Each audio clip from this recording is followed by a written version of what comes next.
This is the Russian Dynamite, Masha Slamovich. Becca here. This is not America's Sweetheart, Davian. It's Billy Starks. And the super fly guy, Trayvon Jordan. This is the fly side flyer, Jalen Brandon. Hardcore Princess, Jules Malone. Hi there, this is the Bubblegum Princess, Alexia Nicole. This is the Brazilian Wonder Woman, Christy James. This is the baddest black belt, Chennai Kai. This is Kid Bandit. The smash hit Joel Bateman. This is Robin Renegade. Cody Hawk. Brutal Bob Evans. And you are listening to Wrestling with Entertainment, one of my favorite podcasts in the whole wide world. This is Greg with Culture Shock Expo, and you're listening to Wrestling with Entertainment. This is Jason Cook with Houston Wrestling Entertainment, and you're listening to Wrestling with Entertainment. Hello, and welcome to the show. It's Wrestling with Entertainment, the only audio experience on the web today, the trusted choice for interviewing all your favorite wrestlers every Tuesday and Wednesday on YouTube and CastBox, sponsored by Rogue Energy and Player One Coffee. I'm, of course, your host, James J., and it's a great day for wrestling, because we are wrestling with the co-owner of Houston Entertainment Wrestling and Triple J Collectibles, Jason Cook. How you doing? And the owner of Culture Shock, Greg HoneycuInterview. Hello, how's everybody doing? We are good. How are you two today? I'm doing fine, thank you. I'm doing great. I just had one of my son came back home from the Marines. He'll be here for 9 days. I haven't seen him in a little bit, so today's been a really good day. Oh, that's awesome. Congratulations. Thank you. Thank you for your service. Yes, and thank you for your show. Well, his father. We'll let him know. Can you tell us what's coming up next for the both of you? Well, Greg, you want to go first, since this is your gig? Sure. Yeah, I have, we already have 6 local stores here in Houston, and we've been wanting to expand out a little bit of that, so now we're starting our expo. So we're starting the Culture Shock Expos, which is going to take place August 9th and 10th at the Pasadena Convention Center in Pasadena, Texas. And we're going to have a lot of really cool guys there. We're going to have the Godfather. He's going to be there one day as Godfather, and the next day as Papa Shingo. And he's going to be there from noon to 3 to be signing autographs. And I'm not sure exactly what he's charging yet. He hasn't got me with that. But we're going to he's definitely be there one day as the Godfather, and the other day as Papa Shingo. So that's going to be a lot of fun. We have Horace Grant just came. Mario Castaneda is coming, the Mexican Goku, the voice actor for that, and we have many, many, many others. So this is going to be very exciting for all of us. We're trying to do it a little different experience and put a little everything into it, which in Culture Shock, is going to be all about pop culture. So we're going to have a really good time. And Jason Cooks helped me out tremendously, and I appreciate you very much, sir. Well, I appreciate you guys, and I'm looking forward to working with you for going forward. I like working with good people and good businesses that actually have integrity. These guys are good. And Jason, yeah, and I appreciate you so much getting Carlos out there. That's like a dream come true, because I love Dom. Gears of War is like one of my favorite series of all time. So whenever I saw him, I'm like, no way, that's amazing. I'm so excited to have Carlos Ferro out there. And it's that's going to be a really good one for me, like as somebody who's enjoyed the series for so long. Whenever he passed in the game, man, that was a really rough time for me. I was like, no. But yeah, it's going to be really neat to see him in person. So thank you so much for that. No problem. I actually feel like an outcast here because I've never played Gears of War, so I have no idea. And I've never played the other thing he was in either. The other game that was like a war game. I can't remember what it was. Man, it is absolutely amazing. And if you ever get a chance to try it, definitely start with the first. And the second is amazing. The third's just as good, but the fourth one kind of starts getting a little iffy. But I think well, you're all the first person to tell me this, so I'll take your advice on it. I'll try it out when I have a chance one of these years. Yes, sir. I understand. I think they got back on track with number 5, though. 5 was okay. 5 was okay. Yeah. I love Coltrane too. He's pretty cool. Oh yeah. Got to see a lot of him in part 3. I was definitely not mentally prepared to go into part 2, knowing everything that happened afterwards. I love the multiplayer in Jacinto City on 2. It was amazing. Oh yeah. I love that map. That map's so much fun. And Jason, can you tell us what you have coming up? Not just with Culture Shock, but Houston Wrestling Entertainment as well. So we got like 15 events lined up. We just did Comic Palooza. We got another one coming up. I honestly don't have all the dates. The only one I have branded into my brain, that is the Culture Shock Expo, which is August 9th and 10th. I've been talking about that so much that it's impossible for me to forget it. But the rest of them, they're all on the website. You could go on to www.Houston Wrestling Entertainment, and you can see all the events under upcoming events. They're all there. And the dates, the addresses, and all that. And it's all of our, and by the way, if you go on there, check on our social media pages. You can give our social media pages a follow. We just added another one, Threads. I have no idea what it is. I was told it's popular, so I just went with it. It's like an extension of Facebook. Oh, wow. More or less. It's like a low-grade Twitter, honestly. Mm-hmm. And Greg, what can we... Oh, continue. No, I'm sorry. Greg, where can we find Culture Shock on social media as well? I would just go to Culture Shock CultureShockExpo.com, and there it has a link tree for everything that we do locally and on the convention itself. The convention itself is something I would like to take to other cities as well. And I think that would be a lot of fun to have kind of like a traveling con and do it 4, 5, 6 times a year. And why not kick it off here in Houston? That's where we've all grown our business, and we've been in business for the last 12 years, and we have served the community. Oh my goodness, so many just so much good pop culture items. It was so wonderful, such a wonderful town. We've received so much love here. Yeah, I like Culture Shock. I've seen Culture Shock. It's every time I'm a big mall goer, so I go to every Christmas season. From September is Christmas season for me. It starts, and then it goes all the way to the second week of December. So I go to the malls religiously every week from that point forward for about 3 months out of the year, about 2.5 to 3 months out of the year. Every week I go to the malls, and you can't help but see Culture Shock somewhere, and I've noticed them. And when I saw the con, I was like, wow, okay, I know that place. So I immediately reached out because I really wanted to be involved with, do some kind of work with them in some capacity. Because I always like that brand. The name itself just stands out. It's a cool name, and it just has this it factor about it. And that's one of the things in marketing I like to be involved in, is things that just, pull you in as a consumer. Yeah, that's funny you mentioned that, because during COVID, I was thinking, because we used to be called Game Bros, and that was it. I started thinking, and I was like, you know what? I think it's time to change this name up a little bit. And so I was just, thinking, because that's all we had time to do then, right? Right. The whole city was on lockdown. So I thought about that, and had a friend whip me up a graphic that he's a graphic artist. So he put the graphic together, and I was like, that's it. That's perfect. I love it. That's it. And we were very blessed in the sense that everything just fell together, and it was all put together in less than a month and a half. So that was pretty neat. And that's something that I'm very happy about, is the name. And I like the logo. I love the positivity that stands behind it.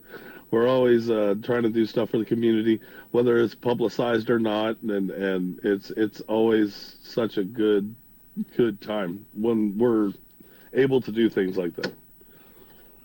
Yep, and that's one of the reasons I like where I want to work with people like you guys. My company just actually worked out a deal with Pepsi Cola, so it's something that we're looking forward to doing next year with different vendors that partner with people to that allow at the venues themselves Pepsi products to be sold, because we signed a deal with them, and it's actually a pretty good deal. And I think it would benefit not only us, but it would benefit anybody that we team up with or work with. And it's something that, actually, Greg, it's something I would like to discuss with you in August if you have a minute. I know you're going to be busy that day, as will I. But I'll make sure I make time. We can go grab a beer about it or something. Okay, I'll get me an iced tea. We'll get you a nice iced tea. Yeah, there you go. Long Island iced tea. I'll get one of those. Yes, sir. Thank you. Uh-huh. And you don't have to go looking for any of their social media. All of the links to all their social media will be in the description of the video below, but on YouTube and Castbox. Alright, can you tell, let's get into it. Can you tell us about Houston Wrestling Entertainment? Houston Wrestling Entertainment was founded in 2012 with me and two of my other partners. We were doing this probably for about 4 or 5 years, just straight up wrestling. And then somewhere along the line, I think it was around the time, maybe end of 015, maybe somewhere close to the first quarter of 016, I started seeing that there was more money with conventions than just straight up wrestling, and I wanted to kind of diversify our clientele. So I started working up, building relations with conventions. And that year was the first year we did business with Comicpalooza. And we didn't do a wrestling show then, but we did business. We brought celebrities, and I saw the amount of income coming in that we completely changed our business model to be more financially responsible. And so we started building relationship with other smaller conventions. And when we started doing kind of a barter deal where we brought wrestling shows to the conventions in exchange, or celebrities in wrestling, whatever, in exchange, we would be able to get a certain amount of spots to sell merchandise and whatnot. And we'd keep the whatever was the wrestling tickets or whatever.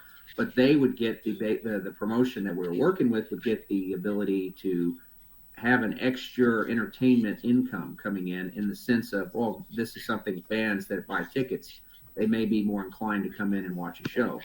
It's not just buying and taking pictures with people. Oh, there's a wrestling show attached. So that's kind of how we changed our whole format. And when I say format, I mean the entire format, because I worked for a production company, a television production company, prior to getting involved in the actual wrestling aspect of it.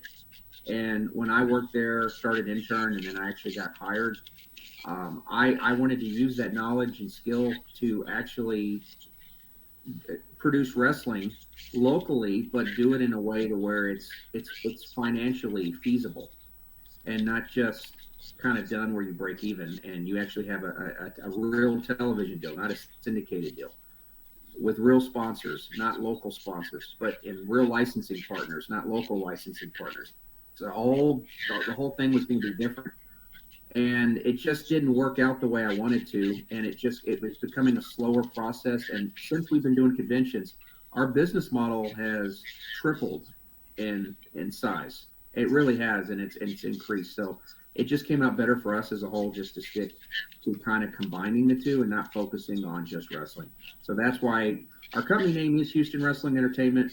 I like to think that entertainment means that's the other part of the business. So people hear and listen and say, hey, that's Houston Wrestling, and it should be all wrestling. No, it's Houston Wrestling Entertainment, which is the aspect of everything else. Right. If that makes sense. No, absolutely. I mean, you have, Yeah. you're listening to a interview from Wrestling with Entertainment. We share two of the same words, so I'm not mad at it. Okay, good. Now, let's go over to Greg. This will be the first ever Culture Shock Expo. How did that come about to, go from, being, a culture store to making actually your own, expo properly? This is a long story. You got a sec? Because oh man, where to get started on that? Well, I like to collect video games. This is where this all started. So I would go to the flea markets in the mid '90s and pick up all the old Nintendo, the cassette or the cartridges that I could. And I had a rather large Nintendo collection, and then I went on to Super Nintendo and 64 and so on as the years progressed. Because back then you could get them for 50 cents a quarter. Didn't matter. You were always able to pick them up for really cheap. The generation that was behind of everything. Right. And I started doing that just because I was just simply addicted to video games. And because of that, I used to work in the plants here in Houston. And one day I was just like, I wonder if I can sell some of these, having tubs and tubs and boxes of the stuff. I ended up having my own inventory for a store that I didn't even think was possible to open.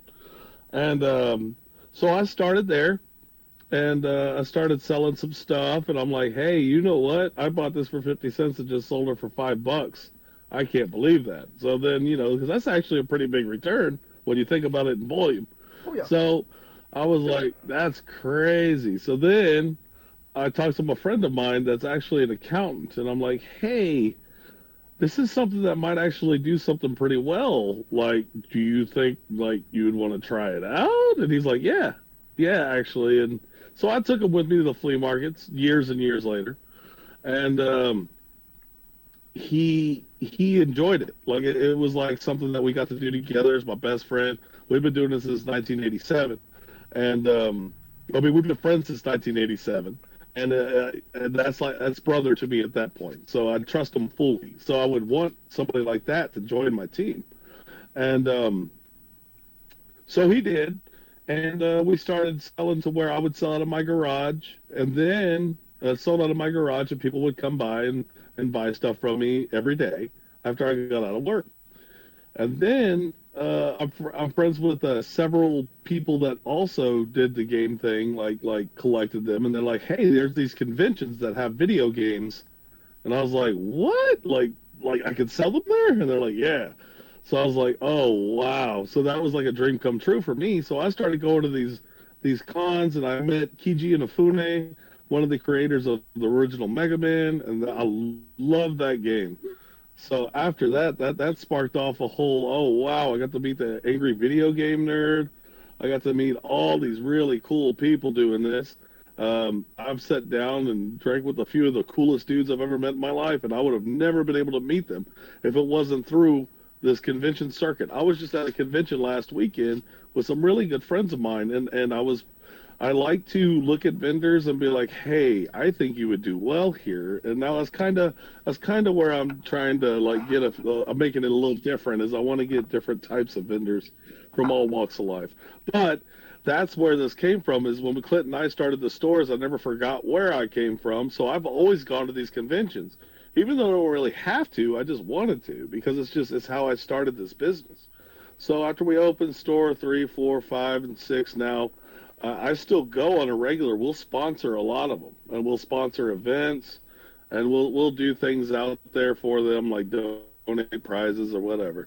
And a lot of my really good friends now own conventions, so those I want to support especially.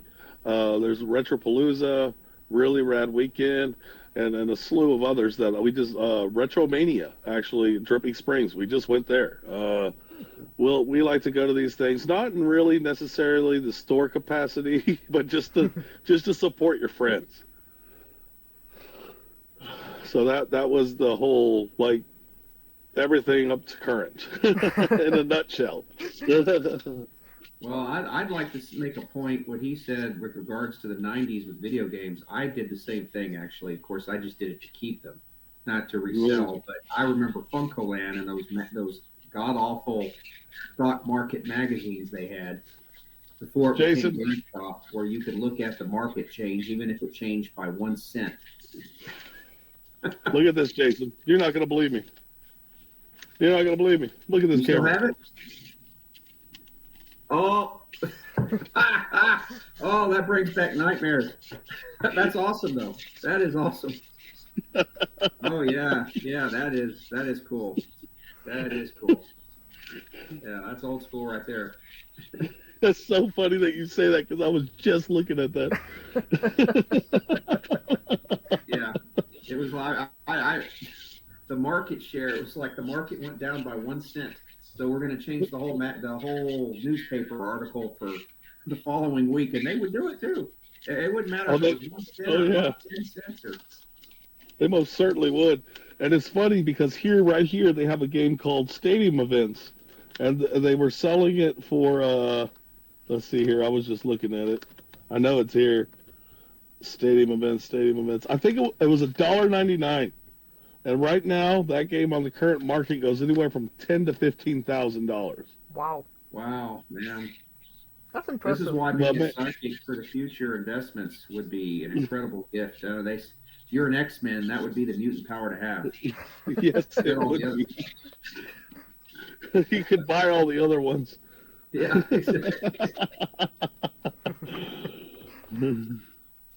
Yeah. But yeah, the $1.99, and I was like, wow, 10 to 15K right now. That's insane. Just a loose cart. If it was complete, sky's the limit. 30 to 50,000, who knows? Just like those Pokemon cards, man. That's right. I did a show in April. That was I think our second show of the year, and there was this vendor next to me, and he had a whole line of probably like 15 tables, and it was just lined up next to each other, and there were nothing but glass cases of Pokemon cards all around them. And I was like, wow. And of course, I'm ignorant to Pokemon. I'm still ignorant. I'm just now getting kind of into it, like not kind of buying into it little by little. Did a wholesale account just to try to get some stock and just to see it, and the amount of money they're asking for. I'm going to do it at the very lowest level. But this guy had a Pokemon card that I think he was selling it for like $3,500, and I was laughing. He's never going to sell it. He sold like 10 of those things in just the first hour. It was a Culture Shock, right? I'm in the wrong business. That's insane. Yeah, It was a Charizard card, Pokemon right? card. I'm sorry. Yeah, it had to have been. I don't know what they are because I don't know nothing about Pokemon. I have to talk to somebody that's one of our people in our company that knows all this stuff about Pokemon. He's actually one of my partners. He knows a lot more about Pokemon, and I'm like, God bless you, because I don't know nothing about Pokemon, Beanie Babies, and all that stuff. I don't know any, don't know. Yeah, all that stuff. There's so much information to retain. It's like, it's insane. Like, if you don't have a cell phone on you, you might as well just hang it up. There's so much to retain. Oh yeah, especially now that there's over like 1,000 Pokemon. Like, I could deal with the 151, but like after it got into the thousands, I was like, yeah, I cannot keep up with this. You know more than me, because I don't even know what you just said. It didn't even. Don't know. I have no clue. But I'm glad you know. I'm really happy you know. Well, let's talk because about. I might be calling you to ask you about something. Well, let's talk about something you do know. A pro wrestling company is nothing without its wrestlers. Can you tell us about your roster? Okay, so we use a lot of TNA talent, a lot of them, a lot of local NWA talent. We've used a lot of your better local talent in Texas. We've also gone and outsourced, like I said, with TNA and NWA and some other smaller companies. We have we like to work. We have a good working relationship pretty much with every local wrestling company. I'm in the business mindset that, a lot of people in wrestling are very territorial. I'm not. I just think that the more people you can get along with, the better, more money everybody can make. And if you can work with people and put your egos aside, you'll make more money. If you can't, then, well, it works for some. It doesn't work for us. So we try to work with everybody. Some of our previous champions have been Jessica James. who's known for going to Japan, Yoshi. I think that's what they were called, the Yoshi division. Yes, she's known for over there. We've had Athena. We've had Gail Kim's been a part of our brand before. In fact, I think we're one of 2 wrestling promotions in the entire state of Texas to actually book Gail Kim. We just had Victoria at Comic Palooza. We had Godfather came for signing. We had who was the other one? Tori Wilson. We've had others. We've had Brooke Adams. I mean, I'll give you an example. We had one show that was in the Galveston County area that was another promotion, but we teamed up with them, and literally I was tasked with bringing talent. I brought in everybody. I mean, I probably brought in about 35 people, and AJ Styles was one of them. I mean, we brought in a crap load of names, and they all did phenomenal business, no pun intended. The phenomenal thing with AJ. But they all did fantastic business, and we had a great turnout there. We had over 3,000 people, and it was an incredible night.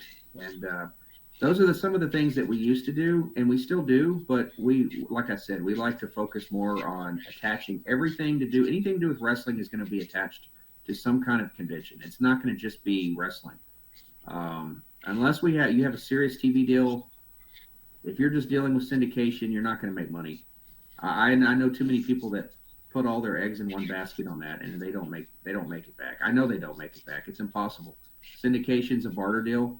It's essentially you're bringing, and I did it before. I've done syndication before, so I know. All it is you're literally, your product's being paid for by the network, but they're keeping everything.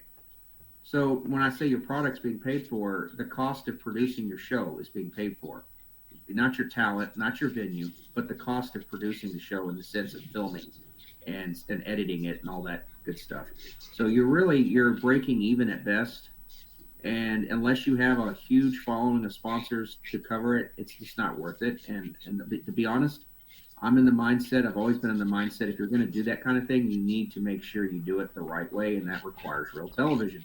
So from my perspective, I would rather just do the conventions, work with people like Greg, and build relationships and build a foundation, and still have the wrestling versus focusing and pulling all my hair out because I can't get to what I want to get, which isn't a realistic outcome anyways.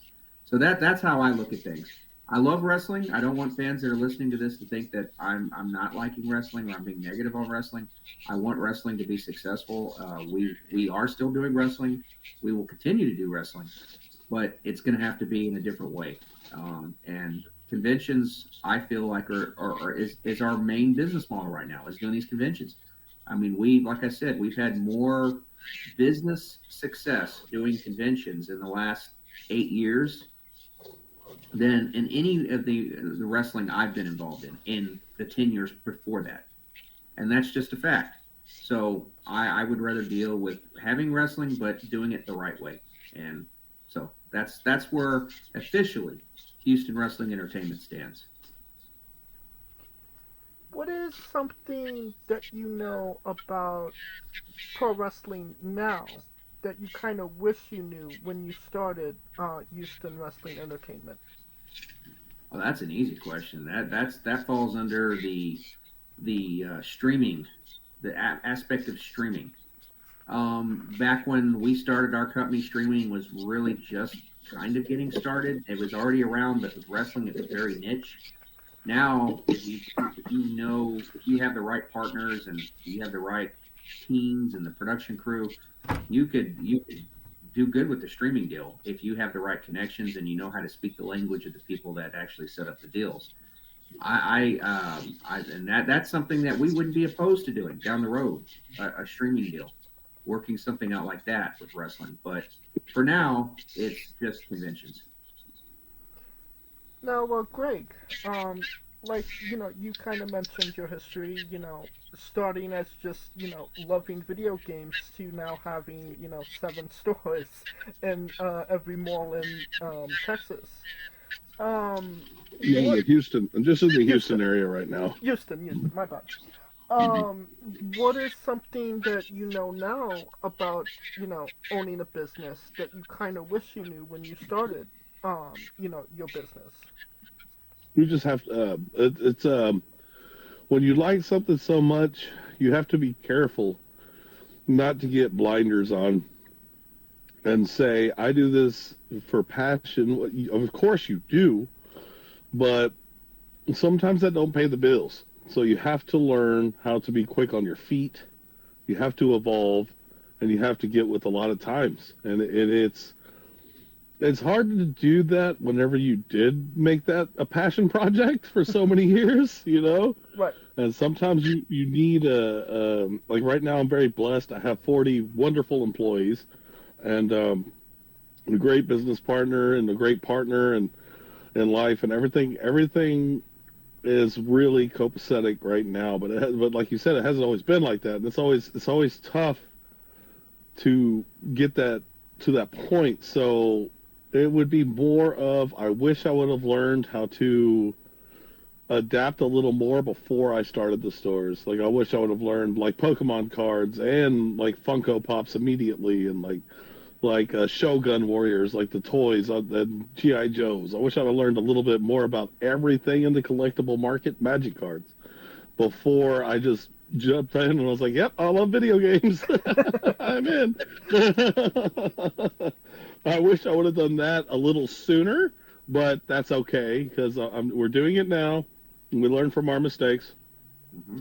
And I love being able to cater to so much more of the collectors area, like of the collector populace, I guess is what I'm saying.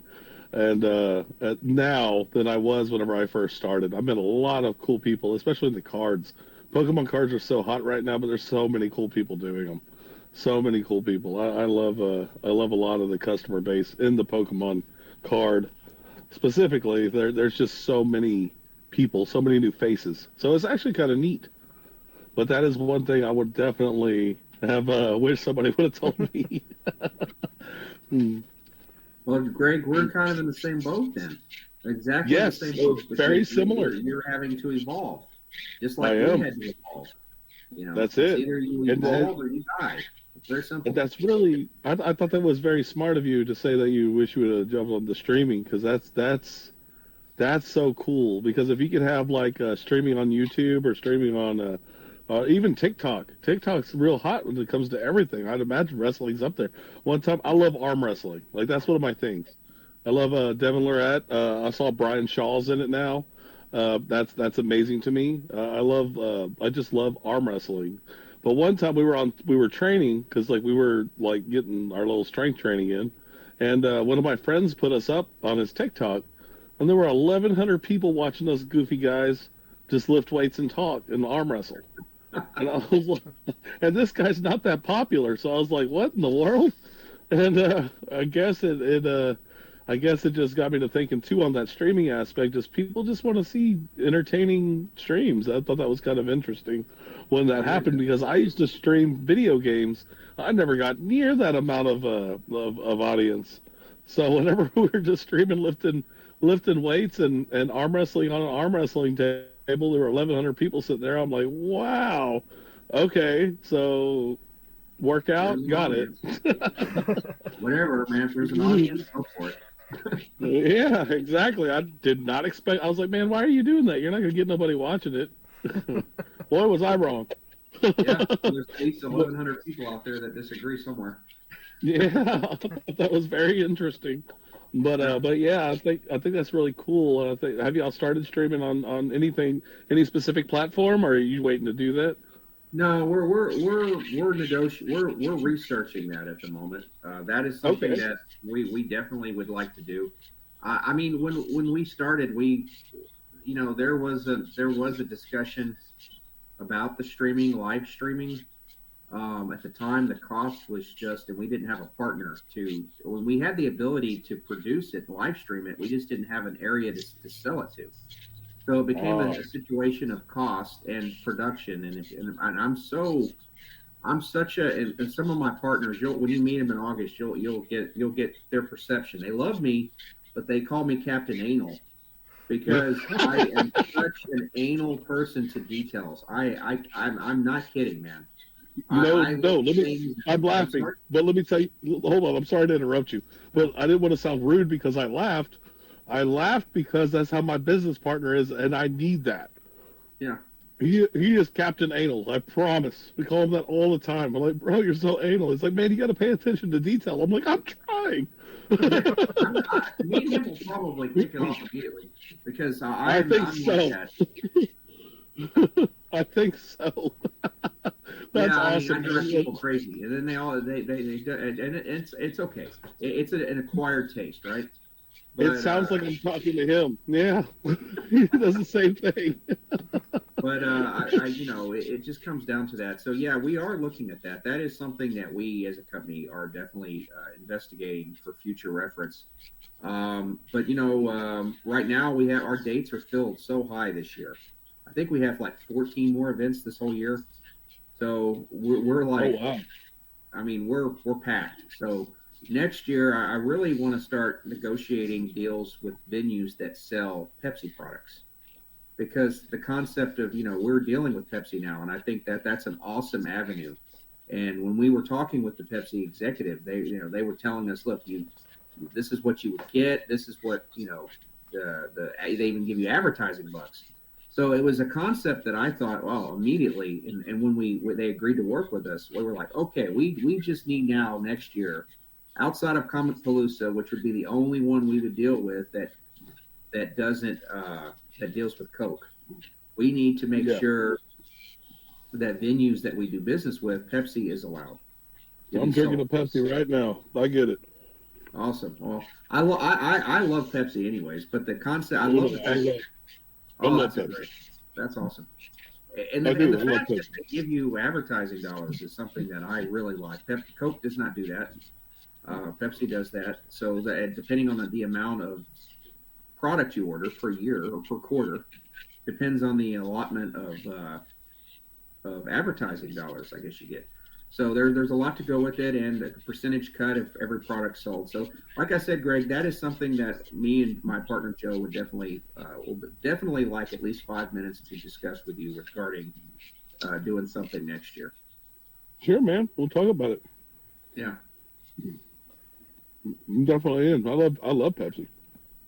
Yeah, it's a good product, and they're not greedy apparently. I like that. Yeah, that is a very good thing. Well, it's a smart move because the more product they move, the more money they make. So, I mean, they cut a little bit temporary losses. Long term, their gains a lot higher. It's just smart. Exactly. No, it is. It is. Definitely. You'll push a lot harder if you have a reason to.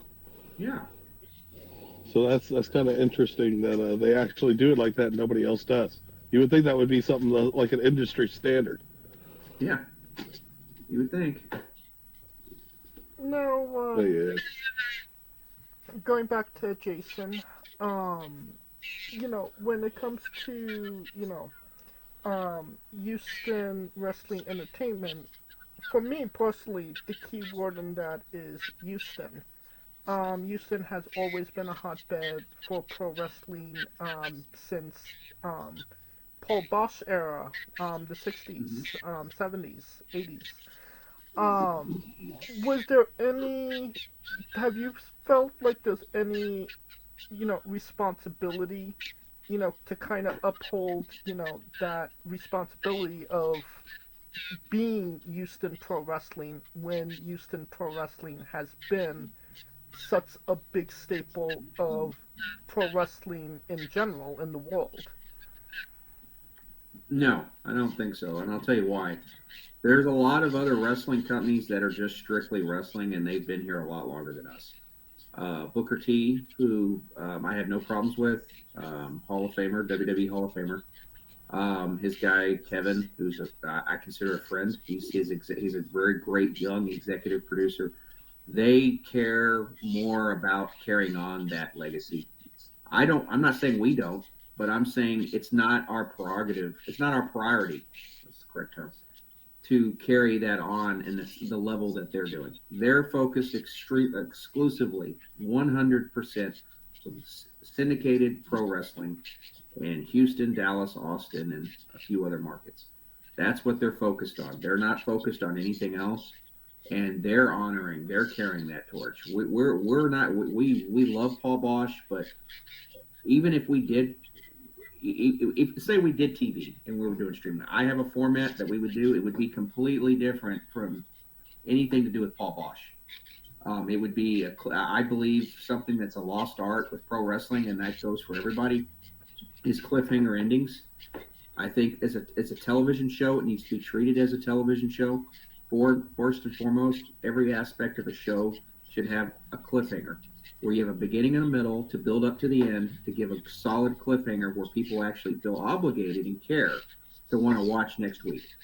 And I don't feel, as someone that's not doing that currently, I don't feel like it's an obligation of us. Our business model is different. Booker T's model and other people's model, like Texas All-Star and a lot of others, good people, but they have their own thing. It's completely different from our business model. So I don't feel like we need to carry the baton to honor anybody. That's just my opinion. Fair enough. I respect that. Yeah. Thank you. Now, going back to Greg, like we mentioned, 7 stores in Houston. What does that kind of mean to you to have so many stores? Essentially starting from the ground up. It makes me very happy. I could have never have done that alone.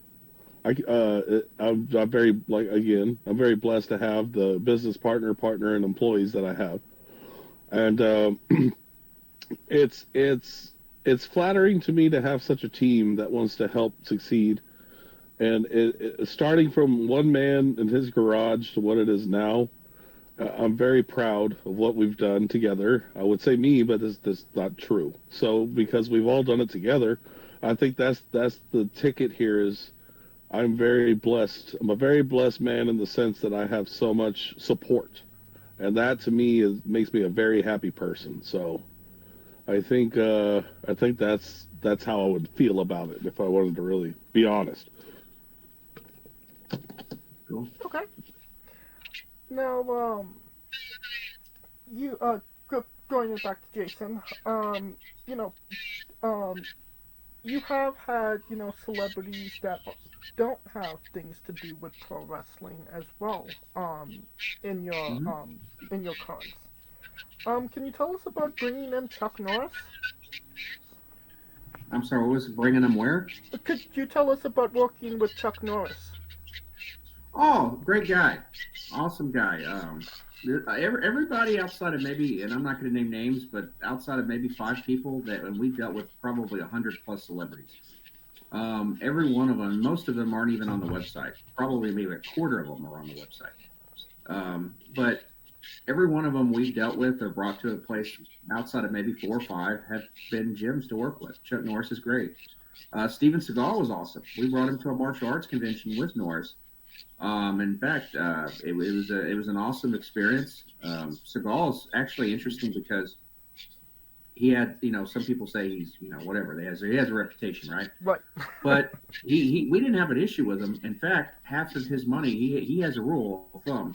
If you book him, half of what he's paid goes to the police.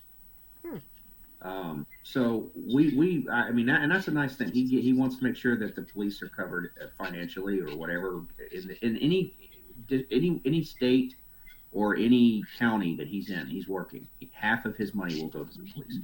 So he's very much a police guy. And then there's others that we dealt with that also kind of think they have a reputation. Chevy Chase, he's a nice guy. I don't know. Maybe I don't know. We never had issues with any of these people. So I don't know. But Chuck Norris is an awesome guy, very friendly, generous.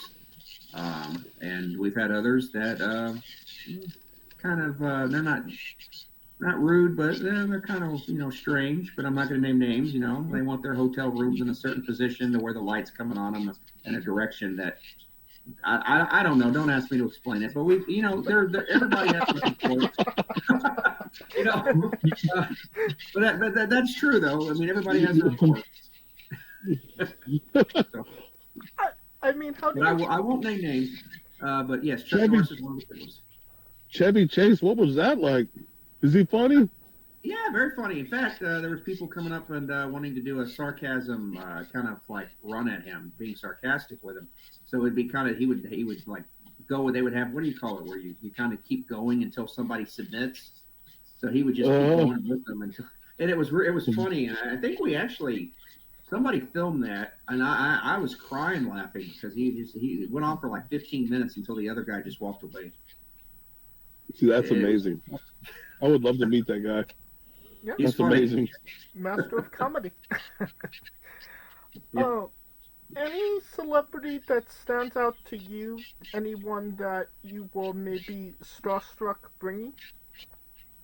That I would bring what? Sorry? Starstruck.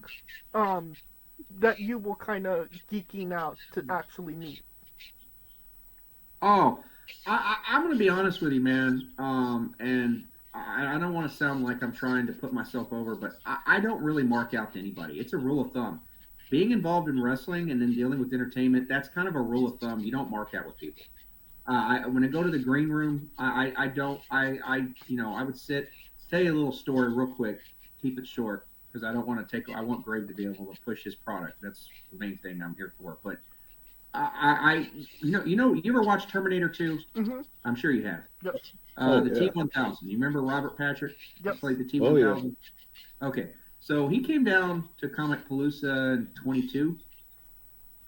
I was in the green room eating, minding my business, and I'm a big fan of Robert Patrick, but I'm not going to bother him because he's sitting there eating his food. I've never had tofu before, so I didn't even know what it looked like. But I had the unfortunate ability, a pleasant surprise of finding out that day in front of somebody that I really liked as an actor. And I'm sitting there, and I haven't eaten yet, and I'm noticing this guy's looking at me funny. This Robert Patrick, he's just staring at me, and it's like he's giving me the weirdest look, and I'm like, what the hell's going on here? I don't know what's going on. And then I take a bite of it, and I'm like, oh, it was the worst taste I've ever eaten in my life. I don't know what it was. Some kind of, I thought it was chicken and fish and tofu and salad. It was just apparently salad, tofu, whatever it is. And he's staring at me, and he responds back saying, I was just waiting until you would, I was just looking at you to see how long it would take before you realized what you were putting in your mouth. And he's like, this is why I bring my own food. And I was like, wow, that's my first impression, was one of my favorite actors in the whole world, and I look like a buffoon eating. I don't even. Did you tell him? No, I did tell him. I said, well, I didn't even know what tofu. I've heard of it. I didn't know. And he just said, don't eat this food. It's bad. It's supposed to be good. It kills you. It doesn't. It's not healthy. It kills you. So so just to show, I didn't mark out at all, and that's kind of a rule of thumb in our industry. And I kind of have it on both ends, the entertainment and the wrestling, which is entertainment still. But I don't believe in marking out to anybody. I try. I just had lunch at the Comic Palooza this year with Hayden Christensen from Star Wars that played Anakin Skywalker in the first 3 films. I sat right across from him while he was eating, and I will not mark out for anybody. That's the one rule of thumb I will not do. I just won't do it because it's disrespectful to the talent. They want to be able to work with people that can turn. They don't have fans jumping on them 24/7. If they're working with somebody, they want to be able to say, well, at least I can work with somebody and I can have a break for 2 hours. Or an hour or 30 minutes or whatever it is without somebody jumping on my head. So that's my respect to them. I'm going to show them respect as they're showing me respect by coming and doing business with us. Those are very wise words, sir. Very wise. Yeah, absolutely. Thank you. And a good story as well. That was a really good story. Yeah, the only tofu I'm encountering is in Resident Evil. If you understand that reference. I do, the alternate character. Yeah, I actually know. I like that game, Resident Evil. I grew up with that. Was that which that one? was You fun. talking about the herbs? The first one. If you beat it in a certain amount of time and a bunch of certain other things, then you get to play a player called Tofu. Oh, which is just a brick of tofu. Yeah. That's cool. Yeah. But you got to do like all kinds of stuff to unlock that guy. Him and Hunk, I believe. Hunk was the other one. I believe. I like Wesker. Wesker was cool. I like Wesker a lot. I wouldn't want to work with him, but I mean, he's cool. Oh, no, definitely not. Yeah. So, anything else, Greg, about this event you want to let people know about? That July 4th? I know you're doing something with the July 4th sales, right? Yeah, right now we're running a sale on all tickets, and excuse me, that ends on the 4th of July. It'll save you. What's the numbers on here? I'm sorry. I'm so sorry. I don't have this right in front of me. I'm so sorry. And then, but if you want to be a vendor right now, because you're listening to this, if you go in right now and you go to the vendor thing, and I know this is pre-recorded, but if you go in then and you type in the word table snatcher, it will give you $50 off of your vendor booth. And then right now we're running our 4th of July sale. Is a VIP is $80, the weekend is $20, Saturday only is $15, and the Sunday is only $10 until you hit the 4th of July, which is this Friday. Oh yeah.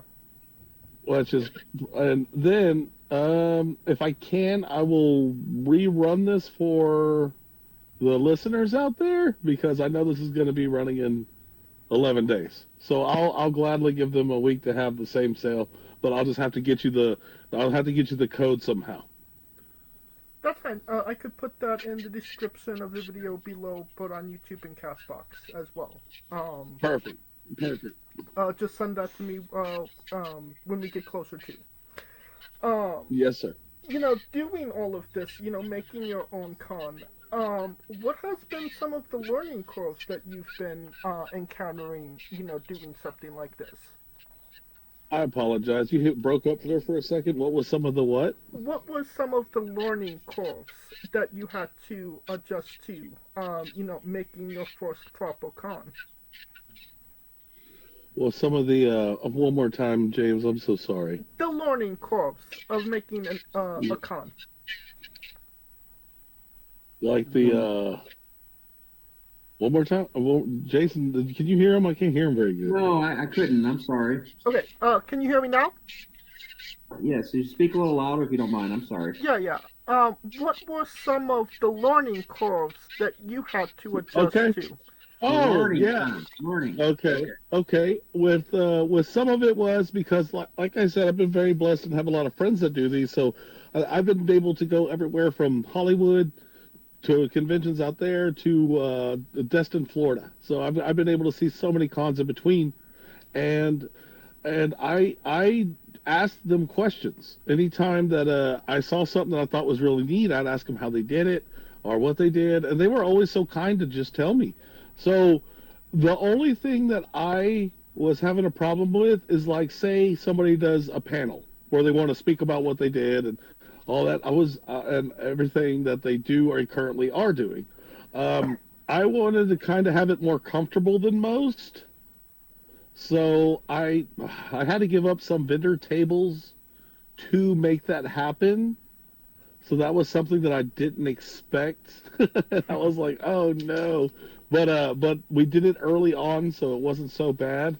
And another thing that I'm finding is kind of difficult is whenever, or that I'm kind of worried about, is whenever they come in, since we're in Southeast Texas, it's hot. Oh, it's hot outside. Oh, yeah. And they want them to wait outside, but I kind of don't. There's nowhere for them to wait inside. So I'm trying to figure out how to make it to where they can all, like, prepay early and maybe have a spot to where I can hold 100 to 150 people, like, that aren't going to have to sit outside. You know what I mean? Because I got there early.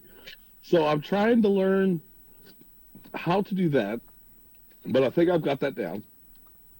And electrical. I want all my guests to have access to electricity. So that's something else that I'm trying to get down to. But these are all things that I've never seen anybody else have to do, or ask or deal with. So it's like, oh, how do I do that? So there's been a few things that's popped up, but it's for the most part, like I said, I've been doing these cons forever, but the last 3 years I've been very interested in doing my own. So I had a lot of time to learn, but I met really cool people like Jason here.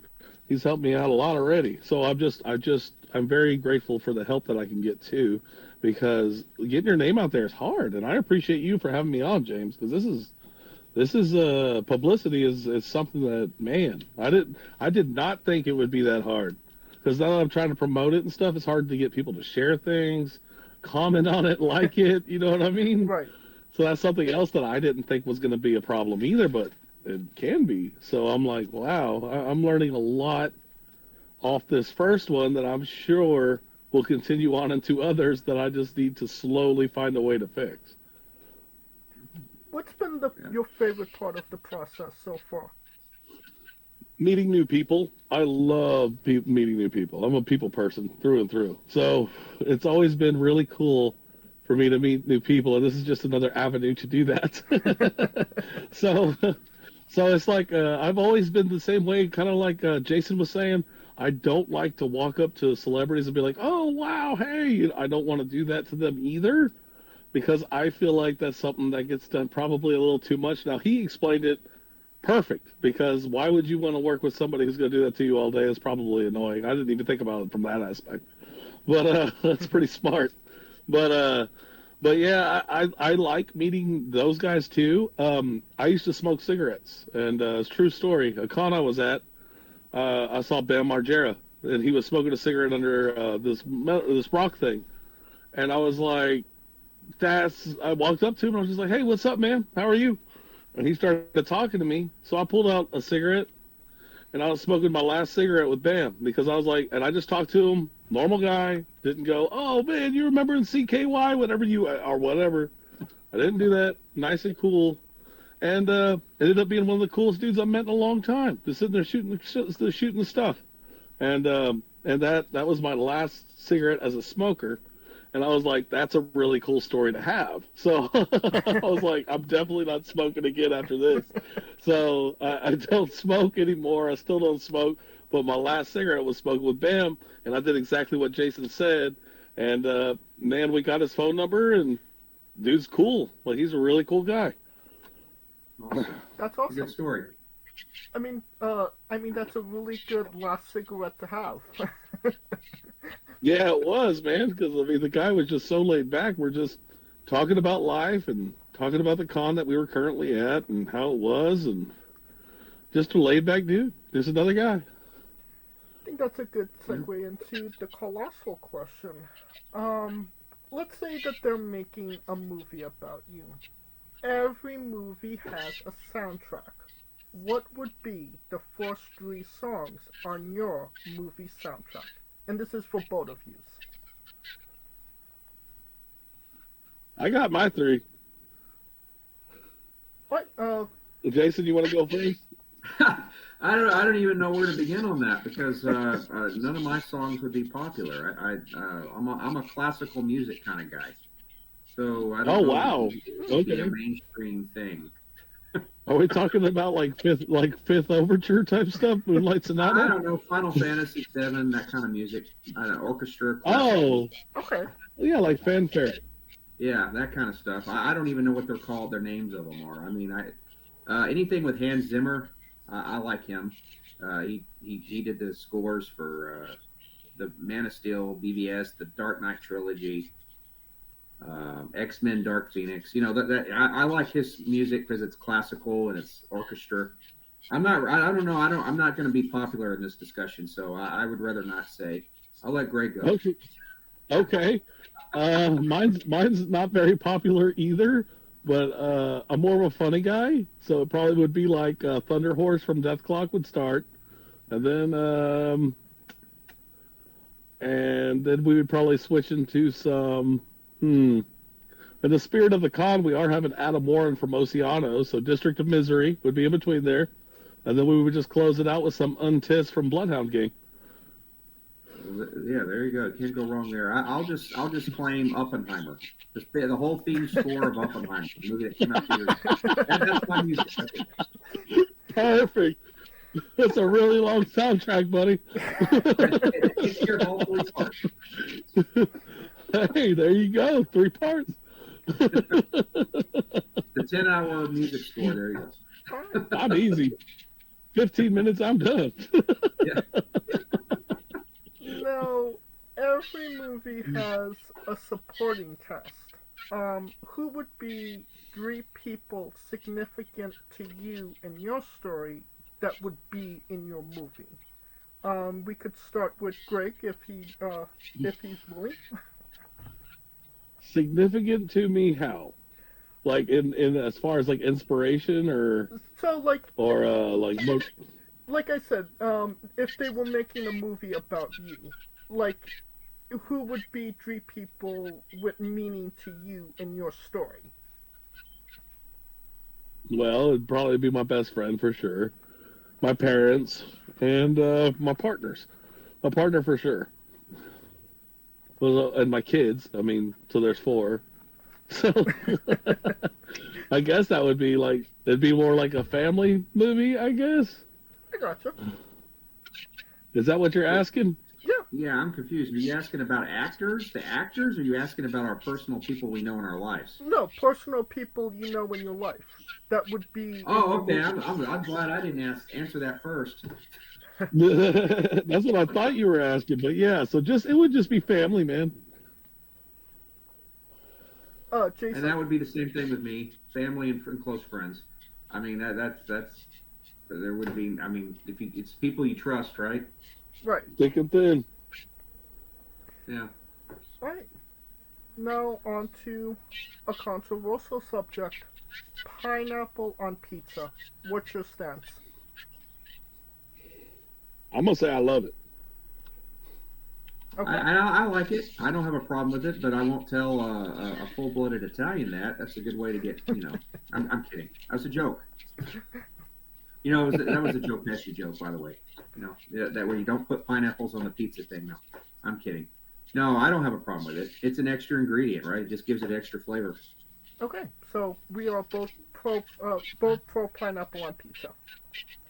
I am. I'm sorry to everybody in the audience. I am. I love it. Especially with some real thick mozzarella. Oh, baby.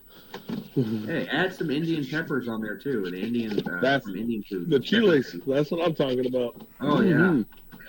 Even better. I go to Mods. When I go there, I have them build the pizza that way specifically. I put. Oh, me too, man. Why do you think I said the heavy mozzarella? Yeah, there you go. That's exactly why I said the heavy mozzarella. Yeah. Now, what's your spirit Pokemon? I'd say Geodude. Perfect. I'm not going to answer this because I don't know anything about Pokemon other than the fact that these cards are a lot very overpriced. So I like them to sell. But beyond that, I know nothing about Pokemon. I don't even know. Is Pikachu a character? Yeah, I think that's a character. I know that. That's about all I know. Okay.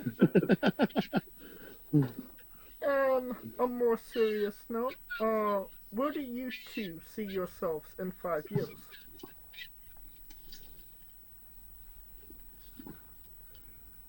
Me personally, I would like to be retired in some sort of capacity and do nothing but conventions. Okay. That would be about it, eventually. In the next 5 to 10 years, that's my marker of what I would like to do.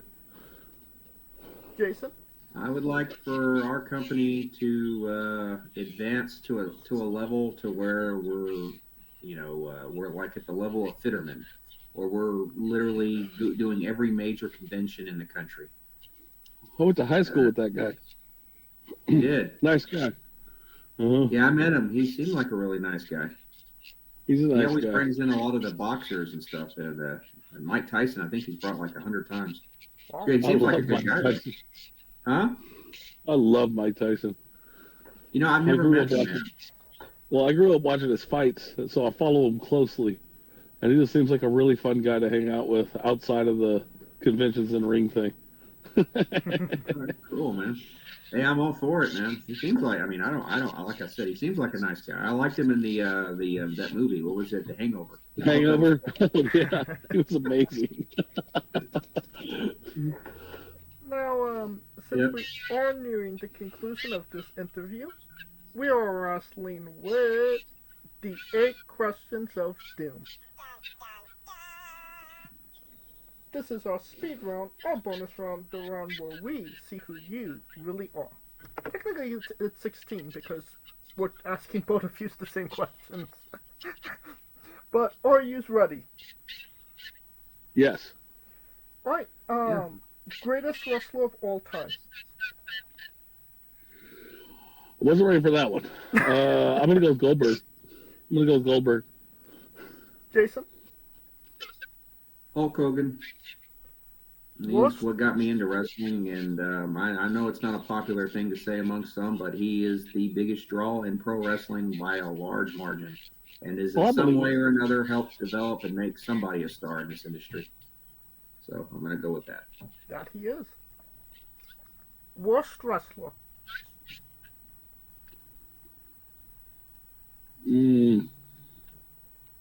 What was that? Man.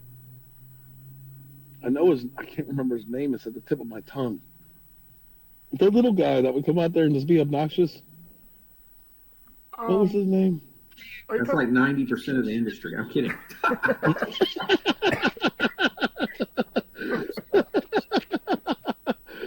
No, he would come out there dressed like other wrestlers sometimes. Oh, I can't remember his name. Haas? Huh? Charlie Haas? He used to come out as other wrestlers. Yeah, maybe. Oh, I'm going to tell you right off the top, James. I'm not going to answer this question because I don't want to alienate somebody. This person's the worst wrestler ever, and then somebody somehow hears this interview, and then they're like, "Yeah, you said I was the worst wrestler." Hardcore Holly, was that his name? Hardcore Holly, the little bitty guy that would come out there. No, like you're that? thinking of Crash Holly. Oh yeah. Okay, yeah. I knew it was somebody. Man, that guy used to come out and ruin all the matches. I'm like, hey man, why you do that? That's funny. That's true. You are, and that's a safe get. That's a safe pick, by the way, because he's no. I mean, rest in peace. He's not with us anymore, so you don't have to worry about them, chasing you, coming to your show, and running all over. That's fair. That's fair. Yeah. R.I.P. But yeah, so I didn't know that. But yeah. You were. What's the next one? You were booking the main event of WrestleMania for the World Championship. Who are the 2 wrestlers in the match? I mean, could it be anybody? Anybody. Andre the Giant and the Big Show. That's a good one. I want to see what would happen. Oh yeah. I think that's a good one, and I'm going to go with Sting and the Undertaker. Oh, that's a good one. If you could come out to anyone's entrance music, past or present, who would it be? Are we talking wrestling? Yes. Okay. Mine's X-Pac. That's a good one. That That's a is a really good good one. Uh-huh. I have so many jokes I could throw in the water here, but I'm not going to go there. I was going to say China's theme song, but I'm not. I'm kidding. Don't treat me like a woman. I can't even say this with a straight face now. Okay. Real American. I know I seem like I'm on Hulk Hogan, but I like that theme song, Real American. Well, now I get why. I was in that era too. I get it. He was it. I mean, everybody had his wrestling buddy. Everything Hulk Hogan. The Real American song was playing out of everybody's car. I mean, that was it. Yeah. Hulk Hogan was it. I mean, it's a banger of a song on its own. He was in Rocky. Yeah. Yeah. That's what I'm saying. He was in everything. Yeah, he threw the meatball too. I'm kidding. He threw Thunderlips. Thunderlips threw his ass out of the ring. Yeah, he said, catch the meatball. That's what I'm saying. I'm kidding, people. Anybody listening, don't get offended. I'm joking. No, it's true. That's what he said. He said, catch the meatball. No. It was such a great movie. Yeah, it is. It is.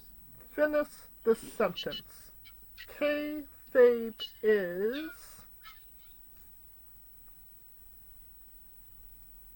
Oh, I know that. I mean, there's no wrong answer. It's you could say whatever you want. I don't even know What'd you say, Robert? What's the question? Finish the sentence. Kayfabe is. Oh, okay. Kayfabe is dead? Is that what you're going to say? I mean, it's what you could fill in the blank with whatever you want it to be.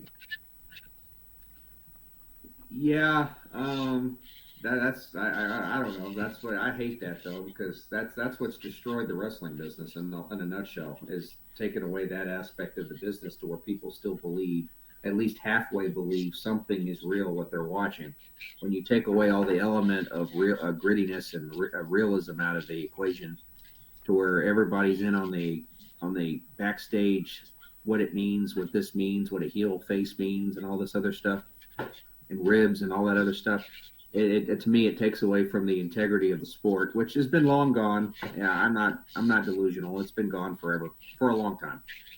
But yeah, that's when you said kayfabe, I'm thinking is dead. That's the first thing that came to my mind. That's the first thing I remember hearing. Greg, is that your answer as well? It is. Okay. Well, squash. Is it a fruit or is it a vegetable? You go with the fruit. Jason? Yeah, I'll go with fruit. Fruit. It is indeed a fruit. It has seeds. Tomato logic. New Japan wrestler Tai Chi. His ring gear gets smaller every year, revealing more of himself to the world. My question, what is the appropriate trunks to butt cheek ratio for ring gear? I don't know. I have no idea. I really don't know. Like 10%, 20%, 50%? I'm going with 30%. 30%, there you go.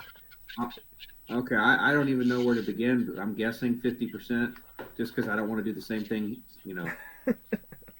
Okay, so 50%.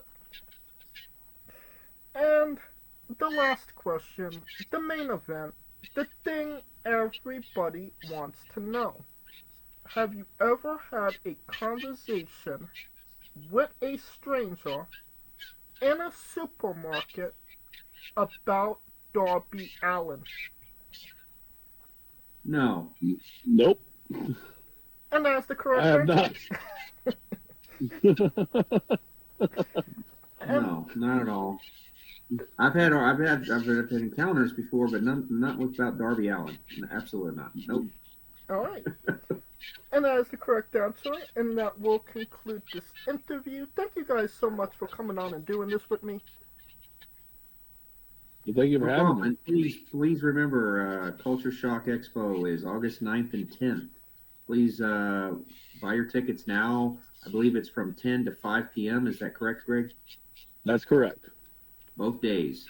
Get your sales all the way up to July 4th. You'll save a lot of money. So get your tickets now, where it's going to be a great event, and I'm hearing it's doing fantastic numbers already. So we're looking forward to seeing you there. Yes, please be there, and we're going to have a really good time. We're going to have a great time. And once again, where can we find both of you on social media? Jason? I'm sorry, what was your question? Where can we find you on social media? All of our social media handlers are the same. You go onto our website at www.houstonwrestlingentertainment.com. At the very bottom of the page, you'll see all of our social media handlers. They're all with Houston Wrestling in some capacity. So you just click on them on the website, and it'll take you directly to any social media page you want to go to. Perfect. Greg? It's www.cultureshockexpo.com. There's a link tree on there. It'll take you to all our socials, or if you just want to add me on the old Facebook, look up Greg Honeycutt. I'm the guy holding up the forearm. You can't miss it. Perfect.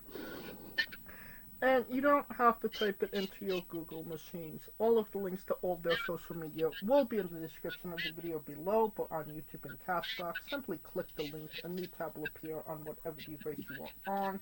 You have no excuse. Buy a ticket to the expo. Let's do it. We're going to have fun. It's going to be great. Of course, thank you for listening. If you like what we're doing, please like, subscribe, comment. But on YouTube and Castbox, this was sponsored by Rogue Energy and Play on One Coffee.